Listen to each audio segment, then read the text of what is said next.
Secara fisik aku itu kuat, aku masih bisa. Tapi secara pikiran memang aku udah bener-bener stres banget. Aku capek, aku stres, aku udah gak tahan lagi. Disitu aku makan dalam keadaan sambil nangis. Aku sedih, aku ingat anak aku di rumah sakit gitu. Dan aku tuh bener-bener hari itu aku ngerasa lelah banget.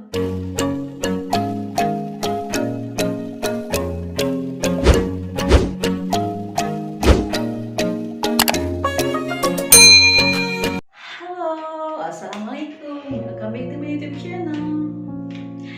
Halo, kembali lagi bersama aku Ratna Nats di Nats Channel. Di video kali ini aku mau cerita atau mau sharing mengenai perjalanan aku selama melahirkan prematur, atau aku mau lebih tepatnya aku mau jelasin secara detail gejala-gejala yang aku alamin pada saat aku melahirkan prematur. Jadi pada bulan Agustus 2019 itu aku nggak nyangka aku bisa melahirkan prematur, dan itu benar-benar di luar dugaan aku, karena di hari itu pun kehamilan aku itu nggak ada keluhan sama sekali. Itu berjalan seperti biasa dan aku masih beraktivitas seperti biasa, aku kerja seperti biasa, dan itu nggak ada keluhan sama sekali yang aku rasakan. Dan kenapa sih itu bisa terjadi, itu aja ya, aku juga nggak tahu. Bahkan aku tuh nggak tahu apakah yang aku rasakan itu kontraksi atau apa, nggak tahu, karena aku tinggal berdua sama suami di rumah. Oh ya, ada adik aku di rumah itu, jadi kita tinggal bertiga, dan adik aku tuh masih itulah cowok kan, dia nggak tahu apa-apa. Jadi ceritanya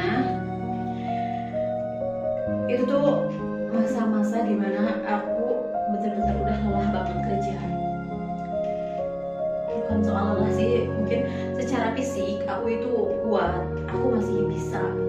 Tapi secara pikiran memang aku udah bener-bener stres banget. Aku capek, aku stres, aku udah gak tahan lagi. Dan berkali-kali setiap waktu aku katakan aku pengen resign, tapi aku berkata aku kuat. Dan itu di kehamilan aku 6 bulan, dan aku pikir bentar lagi aku mau cuti kan, ya udahlah nggak usah resign dulu, kita sabar aja untuk beberapa bulan ke depan sebelum bentar lagi cuti. Dan cuti itu kan ada 3 bulan waktunya, dan nanti setelah cuti barulah aku resign gitu. Aku udah planning kayak gitu. Cuman karena mungkin saking capeknya kerjaan aku, dan aku waktu itu kerja di salah satu perusahaan swasta di bidang asuransi gitu, jadi otomatis kan aku tuh harus benar-benar kejar target gitu. Dan kalau misalkan aku nggak bisa ngejar targetnya dan nggak bisa menuhin, otomatis adalah misalkan sanksi seperti itu. Dan aku tuh udah jenuh banget, aku udah muak banget sebetulnya, tapi aku berusaha untuk menahan diri dan memperkuat diri. Aku yakin aku kuat, walaupun sebetulnya secara fisik mungkin ya walaupun kuat, tapi secara ini aku udah kuat banget. Nah di situ aku karena stres, jadi aku sempat juga jalan-jalan, aku wisata ke tempat wisata yang ada di Lembang, Bandung. Terus aku juga sempat kerimbat gitu, berusaha ngilangin rasa pusing aku. Terus setelah liburan itu cuman ya karena jaraknya deket kan, jadi aku nggak sampai nginep gitu, nggak. Cuman liburan pun itu aku cuma duduk foto-foto gitu. Terus udah liburan itu aku kan biasa beraktivitas seperti biasa lagi, aku kerja lagi, dan itu nggak ada kendala sama sekali, nggak ada keluhan sama sekali yang aku rasakan. Tapi di situ aku, karena mungkin aku capek dan suami juga lagi capek sama kerjaannya. Terus di situ kan aku udah mulai, waktu hari itu aku nggak bawa kendaraan. Nah biasanya aku kalau pergi kerja itu dari pagi sampai sore itu aku bawa kendaraan, pakai motor sendiri gitu, kadang pulang maghrib. Dan ditambah aku punya usaha online shop, dan masih masih di bawah, aku masih merintis gitu, dan itu udah double job. Dan pulang kerja itu biasanya aku ngerjain kerjaan rumah juga, kayak cuci piring, masak gitu kan, itu bener-bener capek lah ya gitu. Nah pada suatu hari pas aku mau berangkat kerja, terus terang aku tuh sempet adu mulut gitu sama suami aku minta dianterin ke kantor, tapi suami aku juga sama, dia masih ngantuk, capek gitu kan, karena suami aku harus kerja juga, itu kerja paginya nggak tahu kerja siang gitu ya itu. Nah di sana intinya ya udahlah diantar lah sama suami, tapi dengan keadaan aku tuh sedikit marah sama suami aku karena dia nggak mau nganterin aku ya.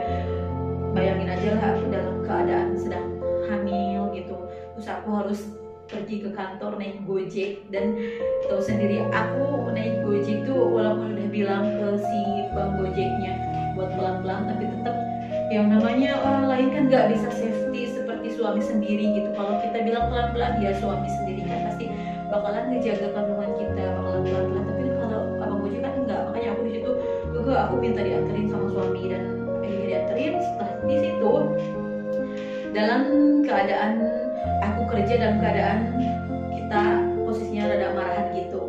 Sebetulnya suami sih nggak marah, cuman kita sempet emosi gitu, ditambahkan aku tuh orangnya baper, ditambah lagi aku kan lagi hamil, iyalah gitu, aku sensitif banget gitu. Nah jadi pas waktu kerja biasa aja itu, cuman aku masih sedih keinget yang cerita pagi pas suami mau nganterin aku sedih di situ dan ada sedikit galau.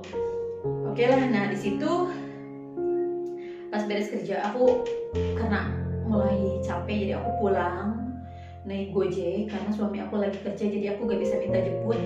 Terus aku pulang ke rumah, langsung aku naik ke atas. Di kamar aku menghabiskan waktu selama kurang lebih 2 jam. Aku menghabiskan waktu untuk melamun. Itu kesalahan fatal karena memang waktu itu bener-bener aku tuh lelah gitu, aku capek, aku udah muak, aku bener-bener udah capek banget, karena aku bener-bener galau. Jadi aku tuh pengen meluangkan waktu untuk sendiri, aku pengen istirahat, dan aku pergilah ke kamar. Di situ di kamar aku kayak orang bener-bener galau, aku nangis sendiri, dan selama kurang lebih 2 jam aku ngasih waktu buat nangis sendiri. Dan disitulah aku merasakan kontraksi. Awalnya aku nggak tahu itu kontraksi.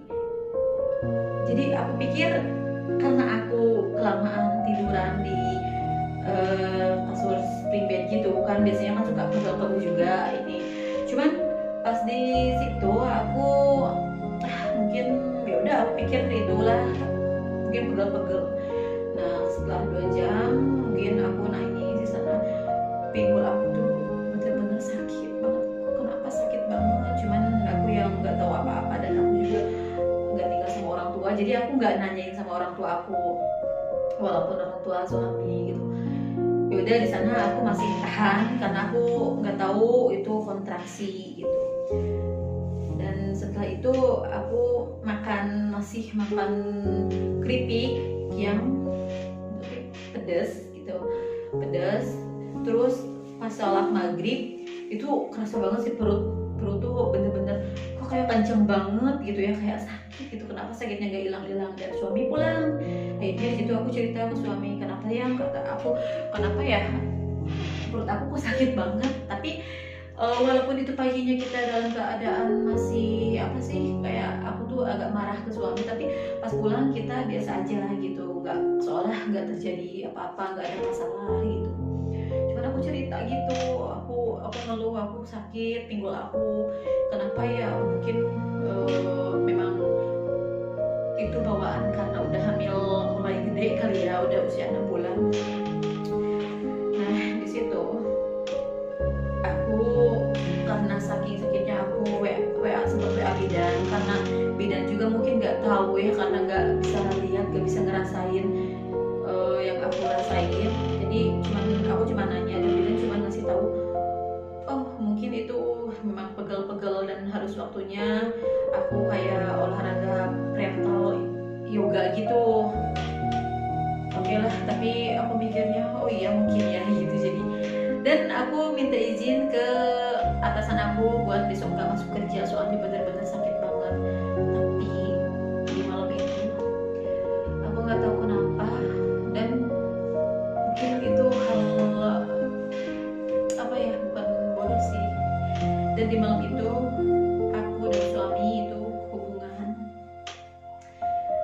dan karena aku nggak sadar kalau itu kontraksi. Mungkin itu salah juga ya.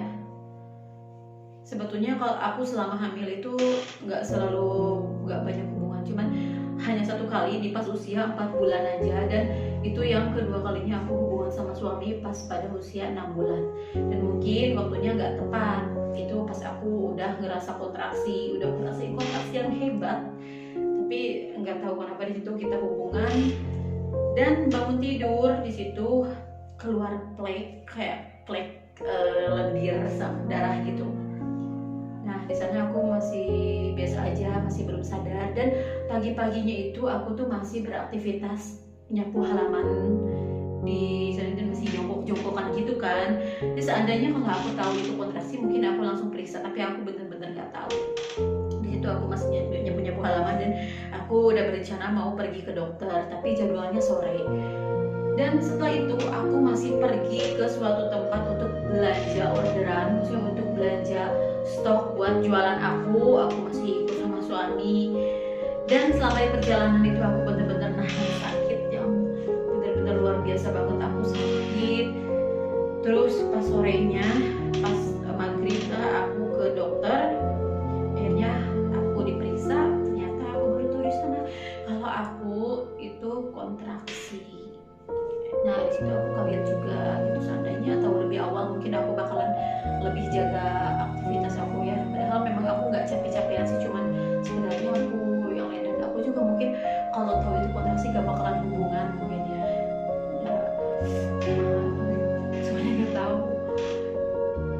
Oke, nah singkat cerita disitulah aku di CTG kayak gitu, diperiksa di USG, detak jantung janin itu udah mulai melemah sebetulnya, kayak udah gak di-detect atau gimana gitu. Setelah beberapa kali dicek akhirnya katanya oke, nggak masalah, tinggal bed rest aja.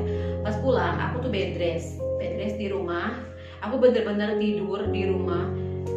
Tapi seiring dengan berjalannya waktu itu aku semakin merasakan sakit yang bener-bener semakin menjadi gitu. Sampai suami aku lagi kerja pun pulang buat melihat kondisi aku dan pergi kerja lagi. Dan malamnya itu kan aku seharian udah bed rest tuh, pulang dari rumah sakit kan malam, terus istirahat bed rest sampai siang. Dan malamnya lagi itu suami aku sampai pulang kerja izin ke atasannya buat ngejemput aku, karena aku di situ udah bener-bener sampai nangis banget, aku sakit, aku bener-bener merasakan sakit. Nah di situ aku diajak ke dokter di dekat rumah, dan di situ aku diperiksa sama bidannya, sama perawatnya. Katanya dikasih tahu ini kontraksi bu, katanya ini harus dilarikan ke rumah sakit besar, soalnya di sini nggak ada NICU karena kemungkinan bayi ibu akan dilahirkan. Di situ aku kaget dong, ya Allah, bener-bener di luar dugaan aku. Bener-bener gimana ya, aku masih ngerasa bener gak sih, itu masih bener-bener gak percaya gitu. Nah di situ aku dirujuk ke rumah sakit yang kedua itu oke, lumayan besar, tapi ternyata di situ pun gak ada NICU. Jadi intinya aku dilarikan lagi ke rumah sakit yang ketiga itu di RSHS Bandung. Nah aku dilarikan ke sana dan ke IGD dan aku diperiksa.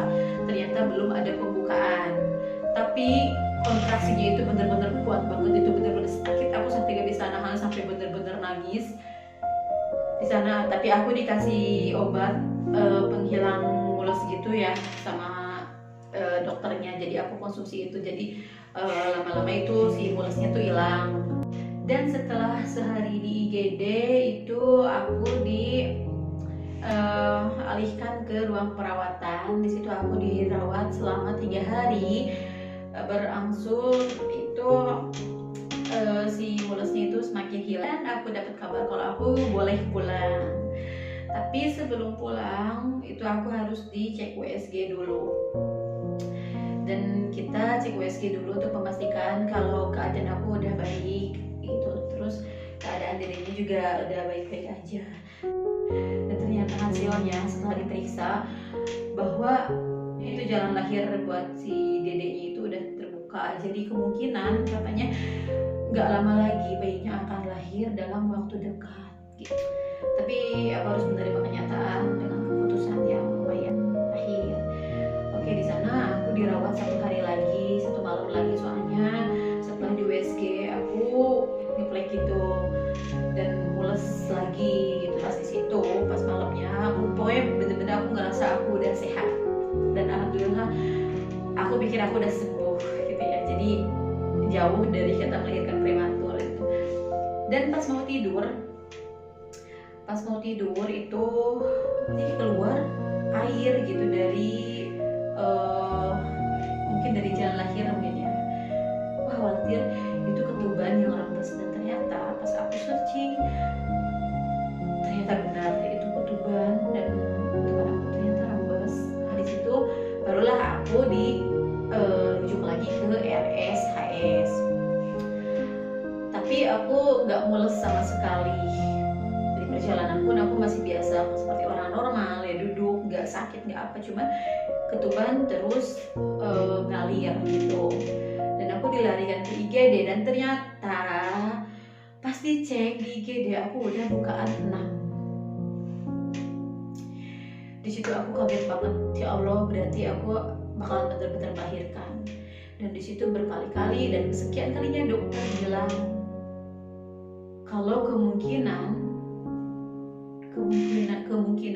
hidup bayi itu hanya 50%. Jadi kita harus menyiapkan diri untuk ikhlasin semuanya. Di sana aku nggak bisa berbuat apa-apa lagi. Ya gimana ya, maunya sih kita ya nggak terjadi kan, tapi kan gimana ya, nggak bisa ya udahlah kita ikhlasin aja. Di situ aku sama suami pasrah.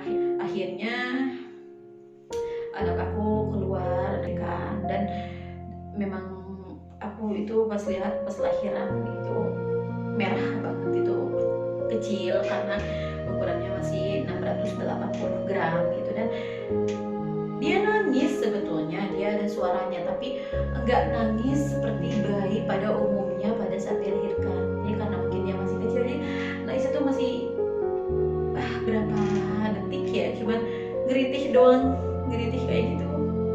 Cuman ya gitulah, aku masih bayang sih suaranya seperti apa. Dan di situ aku nggak bisa lihat langsung anak aku karena anak aku cepat-cepat harus dilarikan ke ruang inkubator gitu. Dan alhamdulillah di situ aku dapat kabar dari suami aku kalau anak aku katanya sehat, sempurna dan normal gitu, dari seluruh badannya pun alhamdulillah normal gitu. Tapi di situ aku masih belum boleh lihat sampai akhirnya dipindahkan ke ruang perawatan. Dan itu satu malam dan besoknya aku dibolehin pulang. Tapi anak aku nggak bisa ikut pulang sama aku. Tapi sebelum pulang aku nengok anak aku dulu di situ. Nah, keesokan harinya itu hari ketiga anak aku dilahirkan, karena yang sehari itu kan aku masih dirawat di rumah sakit. Yang kedua itu besoknya pas suami ke rumah sakit itu, tapi aku di rumah. Dan besoknya yang hari yang ketiga itu aku dapat telepon dari rumah sakit. Yang sebelumnya juga sebetulnya aku sama suami mau pergi ke rumah sakit, tapi karena baru dapat telepon ya kita lebih cepat datang ke rumah sakit lebih awal. Dan di situ ada kabar kalau anak aku harus segera di-NICU. Dan karena pas dilahirkan itu posisi ruang NICU-nya penuh, jadi memang untuk sementara itu sebetulnya anak aku masih di inkubator. Dan hari itu anak aku mau dipindahkan ke ruang NICU. Jadi kita urus, kita proses semuanya kayak perlengkapannya, obat-obatnya kayak gitunya. Di sana aku nunggu sampai akhirnya aku menyaksikan sendiri anak aku kritis gitu. Dan di situ kaget. Aku sampai tanya juga anak aku kenapa, katanya si apa ya, aku lupa lagi, pokoknya mulai turun gitulah, tekanan nggak tahu, mulai turun gitu. Terus salah satu dokter ngambilin aku dan nanya dan bilang gini, ibu udah ikhlas. Di situ aku kaget, kenapa harus nanya kayak gitu, emang anak aku kenapa gitu kan. Aku nggak ngerti apa-apa, aku nggak, walaupun perawat lain pada sibuk ngurusin anak aku nggak ngerti anak aku kenapa. Nah terus si dokternya bilang gitu, ya aku yang nggak tahu apa-apa, aku bilang aja iya aku ikhlas, aku bilang aja gitu. Ya mau gimana lagi, mungkin dokter bilang seperti itu mungkin karena memang anak aku ya lagi kritis, ya udah, ya mau gimana lagi. Walaupun kita berusaha, ya kita udah berusaha kan, kita udah berusaha untuk mempertahankan anak aku, tapi ya kalau memang udah seperti itu jalannya, ya mau gimana lagi kan, kita nggak bisa melawan takdir gitu. Nah di situ akhirnya anak aku dipindahkan ke ruang NICU sambil si perawatnya itu benar-benar lari-lari karena anak aku harus benar-benar terhubung lagi dengan peralatan yang kabel-kabel infusannya itu. Nah di situ aku sampai dengan posisi aku baru melahirkan, jalan masih gimana ya, masih sedikit hati-hati gitu, dan aku belum makan, mana hari aku nggak bawa persiapan apa-apa karena aku nggak tahu aku bakalan seharian diam di rumah sakit gitu. Dan di situ akhirnya aku memutuskan untuk pulang dulu ke anak aku. Sebelum pulang aku sempat nyamperin dulu anak aku dan aku bilang, nanti mama pulang dulu ya, nanti mama kesini lagi sama papa jam 11 malam nunggu papa pulang kerja gitu. Saya sekarang udah malam dan mama juga belum makan, terus mau pulang dulu sekarang, nanti mau kesini lagi ya, aku bilang gitu anak aku. Terus aku pulanglah sendiri naik gojek. Pas di rumah, di situ aku makan dalam keadaan sambil nangis. Aku sedih, aku ingat anak aku di rumah sakit gitu. Dan aku benar-benar hari itu aku ngerasa lelah banget. Aku diam di rumah sakit dalam keadaan belum makan, terus benar-benar nggak mempersiapkan semuanya. Jadi pas pulang aku lagi makan, aku capek, terus ingat anak aku makan sambil nangis. Terus aku sampai bilang ke suami aku, memang sih sebelumnya aku mau ke rumah sakit jam 11, tapi karena aku capek, aku bilang ke suami aku, ya itu aja ya, soalnya aku capek juga. Terus ada yang harus dibawa buat dede, pampersnya dede habis, terus ininya habis, itunya habis gitu, kayak sabunnya gitu, itu kan harus beli. Kalau malam kan Indomaret atau Alfamart itu kan udah tutup gitu, jadi mending besok pagi aja ya ke dedenya. Dan suami itu masih dalam keadaan masih kerja. Iya kata suami aku, ya udah. Nah di situ aku memutuskan untuk istirahat karena nggak jadi pergi ke rumah sakit. Jadi aku, ya udahlah aku istirahat aja, aku mau tiduran. Pas aku tiduran ternyata HP aku bunyi lagi, dan itu dari pihak rumah sakit yang telepon. Dan itu dokternya sendiri yang telepon, dan dia ngasih kabar kalau anak aku kritis gitu, dan kita diminta untuk datang ke rumah sakit. Akhirnya aku nelfon suami lagi, minta suami cepet-cepet pulang. Kalau kita harus berangkat ke rumah sakit karena barusan telepon dokter telepon dan kasih kabar kalau anak kita kritis. Di sana langsung berangkat ke rumah sakit. Kita cuma mikir kita kalau anak kita kenapa-napa, cuman yang kita tahunya anak kita kritis.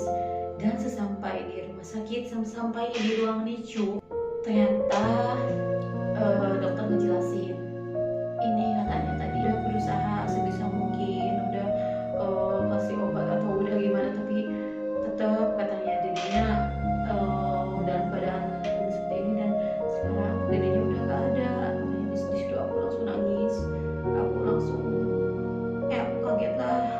Ya mungkin bisa aja kan pas aku di rumah itu memang anak aku tuh udah dalam keadaan udah nggak ada, cuma dokter nggak ngasih tahu gitu.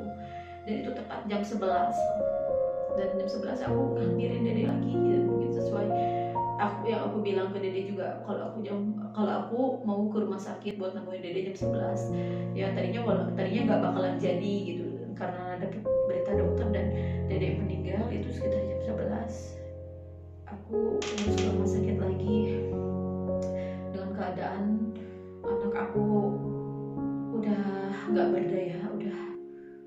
itu mulai lemas gitu, walaupun si infus si alat bantu untuk detak jantungnya itu masih berfungsi, tapi itu hanya alat gitu. Karena setelah kita datang, dokter langsung copot alatnya dan memang udah nggak ada dedenya gitu, udah nggak ada detak jantungnya. Dan aku kasihan banget lihat anak aku, dan yang hidungnya itu keluar sedikit darah, dan dari mulutnya tuh kayak apa ya, karena mungkin kebanyakan obat kali ya. Dan aku sedih banget. Aku baru pertama kalinya kehilangan orang terdekat aku, ya istilahnya keluarga, dari salah satu keluarga aku. Dan itu anak aku sendiri, itu anak yang aku lahirkan sendiri. Aku benar-benar nangis di sana. Aku belum sempat gendong anak aku, belum sempat anak aku, apalagi aku udah berusaha keluarin ASI ya, walaupun susah banget. Aku benar-benar berusaha keluarin ASI karena aku mikir ASI obat yang terbaik buat anak prematur gitu kan. Jadi aku berharap dengan ASI yang aku keluarin itu bisa membantu bayi aku biar cepat sembuh gitu, biar BB-nya naik. Dan ternyata itu belum keminum sedikit pun. Dan di situ aku mikir, satu hari aku baru berusaha ngeluarin ASI, dan besoknya aku harus berusaha ngeberhentiin ASI aku. Di situ akhirnya aku pertama kalinya gendong anak aku dalam keadaan sudah menjadi jenazah. Di situ awalnya aku nggak mau, karena aku masih gimana ya, soalnya ini anak aku kan udah nggak ada gitu, dan aku juga masih sedih banget. Tapi aku mikir lagi, anak aku udah nggak ada, terus nanti bakal dimakamkan ya Allah, bukan sekarang. Di sana aku memutuskan untuk minta suami untuk bisa gendong anak aku. Nah, di perjalanan aku gendong anak aku dalam keadaan yang perasaan gak jelas gitu. Itu sekitar jam 2 malam, dan kita bawa pulang ke rumah, dan aku di situ masih nangis terus. Akhirnya anak aku dimakamkan itu pada pagi harinya.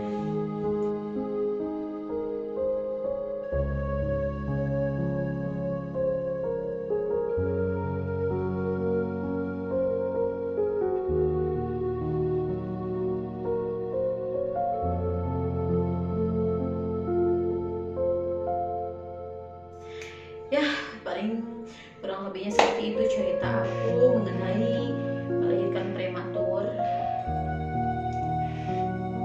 Emang ya sedih banget sih, tapi insya Allah karena sudah berlalu dan aku juga udah ikhlas, dan anak aku juga udah bahagia di surga. Dan alhamdulillah sekarang juga aku udah hamil lagi. Aku berharap mudah-mudahan di kehamilan ini dilancarkan, sehat, kan yang mengandung dan yang dikandungnya, dan dilancarkannya nanti. Dan mudah-mudahan buat bunda yang baru melahirkan prematur, semoga bunda di sini juga bisa kuat. Jangan berlarut-larut dalam kesedihan, jangan terlalu lama bersedih, karena perjalanan kita masih panjang dan kita harus melanjutkan kehidupan selanjutnya.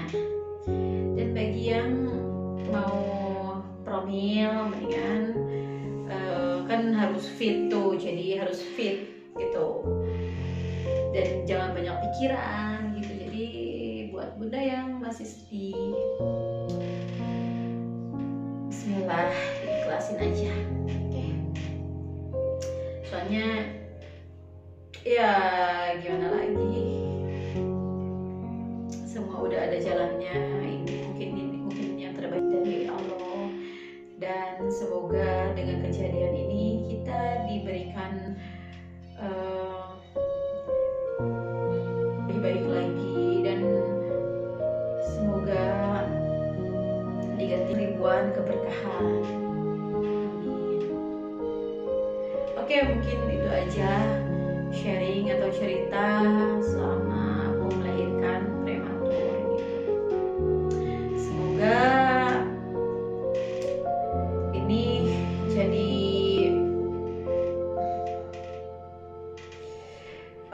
mungkin itu aja cerita aku atau sharing mengenai melahirkan prematur. Jangan lupa like, comment, share,